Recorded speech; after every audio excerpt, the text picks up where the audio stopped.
welcome to my YouTube channel. Emery's Crime here.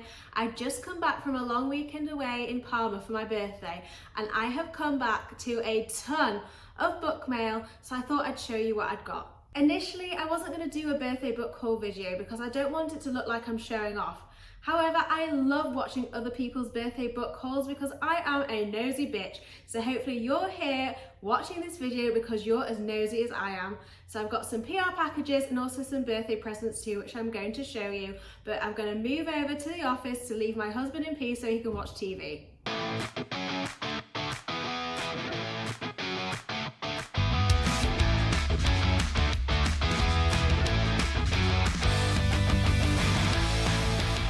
I'm actually slightly cheating here because the first couple of things I'm going to show you I actually received before I went away, but one of them in particular is so cool and I just had to share it with you. First up I got a... Jesus! Sorry, my husband loves to scare me while I'm filming. He's a rotter.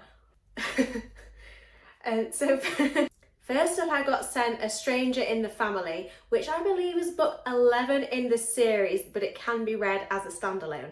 Somebody did, however, tell me on my Instagram that even though this is a standalone, reading book 1 would be handy to sort of get the backstory. So my question for any of you that have read this series is, am I okay to dive straight in or should I start from the beginning? And then the second parcel which I got before I went on leave was this pink box with a padlock on, and there was a note saying that you had to post this on social media to get the code. I got very cocky and decided that I was smart enough to try and crack the code without posting it on social media. I tried the book publication date, Lisa Jewell's birthday, and 2017, which was on the note that we were given, but none of those worked. So eventually I had to cave and Lisa Jewell gave me the code. And then inside the box was a copy of her upcoming release, Don't Let Him In.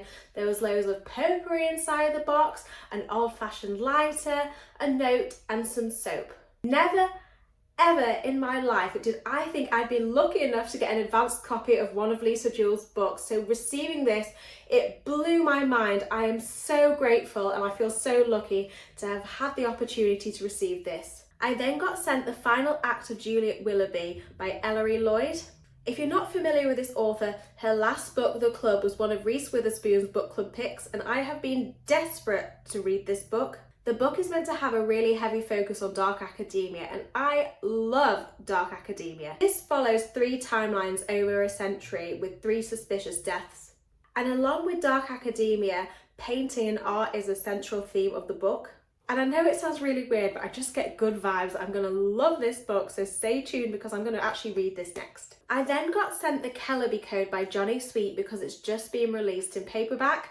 The paperback cover is very different to the hardback. The hardback had a bright yellow cover with a black key. It's meant to give Saltburn vibes, which I have not watched and I really need to. Edward basically lives in a world that he can't afford and he's constantly trying to prove his value to everyone he knows. The main character is in love with this woman who is in love with his best friend, a classic love triangle story. But obviously this isn't a romance book, so it's going to be dark and twisted and gritty, and oh, I'm so excited to read it. The Finlay Donovan series has been on my radar for ages, and a new one is going to be released very soon. Finlay Donovan Digs Her Own Grave. The publisher very kindly reached out to ask me if I wanted a copy, and I explained I'd had the series on my radar for ages and could this be read as a standalone, and they did say that it can be read as a standalone but better read as a series, so then they very kindly sent me a copy of the first book in the series so I can catch up before I read this one.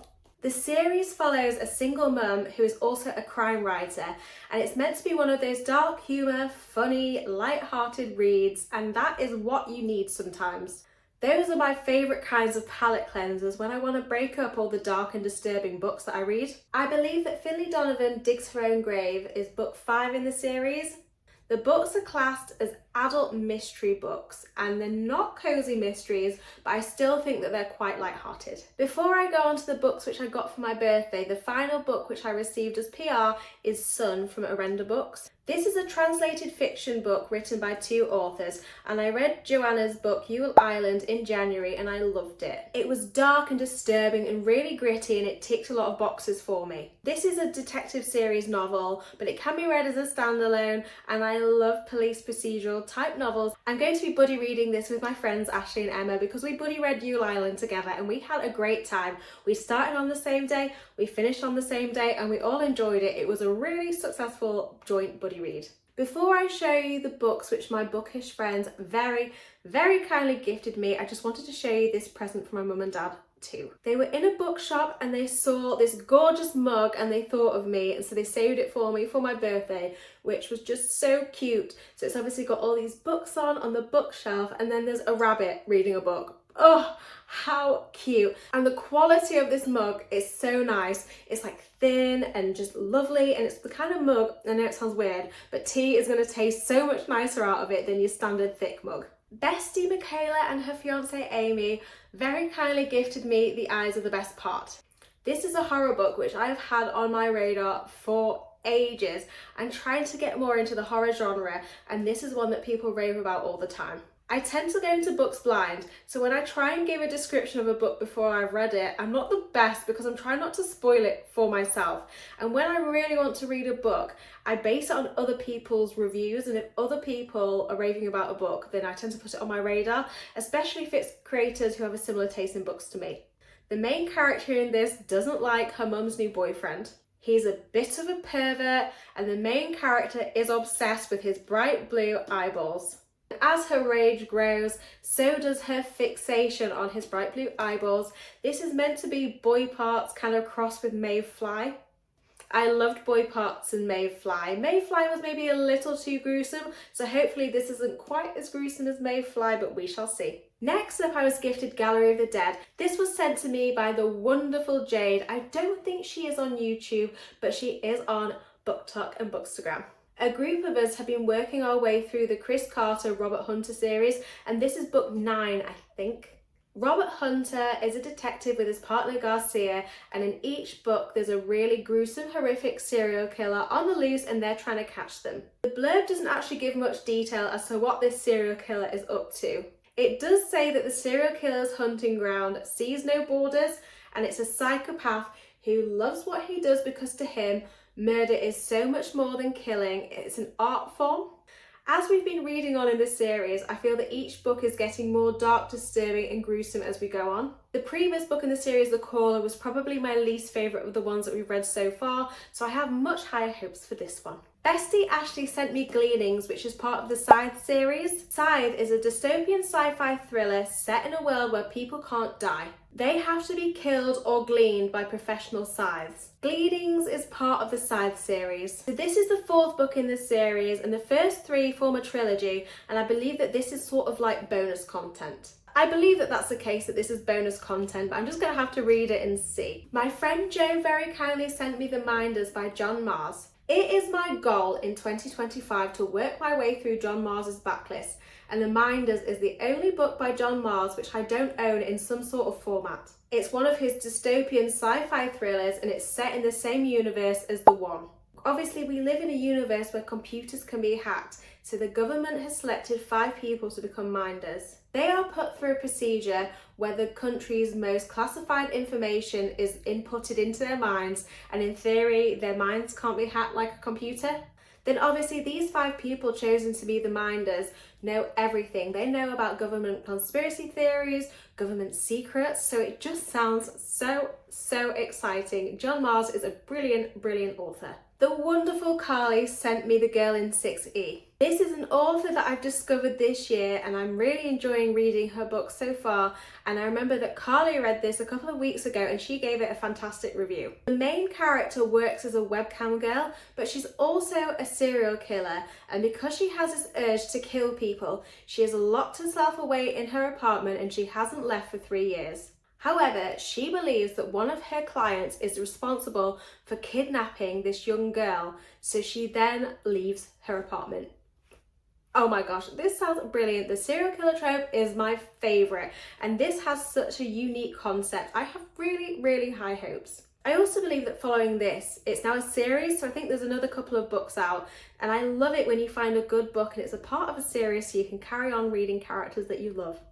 Then my amazing friend Suze so very kindly gifted me the favourites. It's got these beautiful purple sprayed edges and So Thirsty. Even though it's not my usual kind of thing, I absolutely love Taylor Jenkins Reid's books, and my favourite of hers is Carrie Soto is Back. This is meant to give Carrie Soto is Back vibes, but ice skating as opposed to tennis. Loads of people that I follow have been giving this book 5 stars, including fellow thriller book lovers who I wouldn't expect to give a book like this 5 stars. The cover is beautiful, and I just think that this is going to be a really, really special book. And then I just had a quick nosy to see what it was like under the dust jacket, and look at that, absolutely gorgeous. I love it when the hardbacks have embellishments on them too. And then So Thirsty was the other book which Suze very kindly gifted to me, and it's by Rachel Harrison, and this is her most recent release, even though it was released a couple of months ago. Rachel Harrison's books are very feminist horror style books, and I always find that the main characters are really relatable. I also love that each character seems to be different, like we've had werewolves, witches, and in this one we've got vampires. Again, Rachel Harrison is another author whose backlist I really want to get through, hopefully in 2025. I'm kind of torn whether I should start reading this soon or if I should save it for Halloween.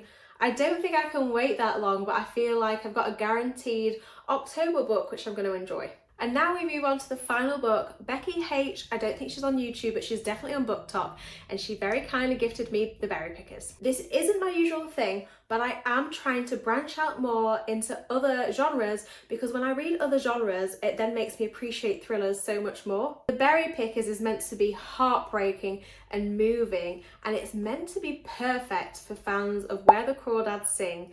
And I love that book, and it was my book of, I think it was 2020 when I read it. I also love the cover of this. I think it's stunning, and I also think the hardback cover is gorgeous as well. So if I give this a 4.5 or a 5 star, or maybe even a 4 star, I'm going to treat myself to the hardback copy as a secondary trophy copy, just because it's so beautiful. As I like to go in blind, I don't want to look too much into the blurb, but I think it follows the disappearance of a young girl. Loads of reviews have said that the author writes characters really, really well. I tend to prefer plot-driven stories as opposed to character-driven books. However, Liz Nugent is the queen of writing characters such as Strange Sally Diamond, and I loved her book, so I feel like if a character is written really, really well, then it makes a book really special for me. And that concludes the end of this video. Thank you so much for taking the time to watch me witter on about a load of books. If you're able to hit that subscribe button, I would so appreciate it.